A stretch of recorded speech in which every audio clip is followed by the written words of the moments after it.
Nagulat ang Survivor Philippines Palau castaway na si Justin Ferrer nang i-reveal niyang nagpa-sex change siya. Tanggap naman kaya ng kanyang pamilya at mga kaibigan na isa siyang pansexual. Alamin sa chika ni Aubrey Carampel.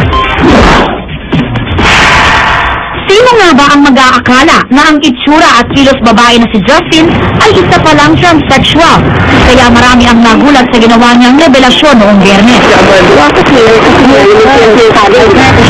Sinadya ng GMA News ang bahay ni Justin sa Caloocan at nakilala namin ang kanyang mga magulang. Ipinakita pa sa amin ng ina ni Justin ang mga pictures niya noong bata pa siya. Hanggang siya ay magbunata at nang lumaon, magdalaga. Pangatlo si Justin sa 4 na magkakapatid at lahat sila puro lalaki. Binubuntis ko yan siya. Kaya nga sabi ko baka may epekto yun eh. Obsessed ako sa babaeng ama. Pero pag-amin ni Aling Paul, hindi raw niya akalain na magiging bading si Justin.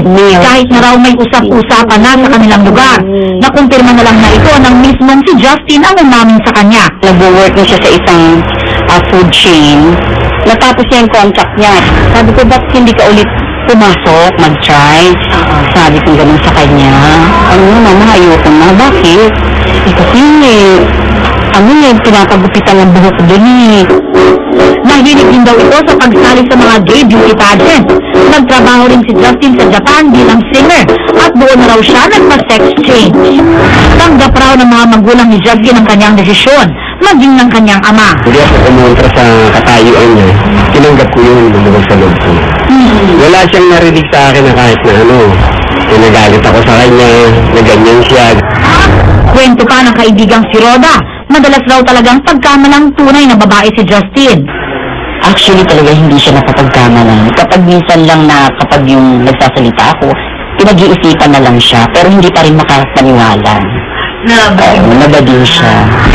Pero ang pagiging transsexual marahil ni Justin ang naging dahilan kung kaya't siya ang kauna-unahang castaway na nag-vote off sa Tribal Council.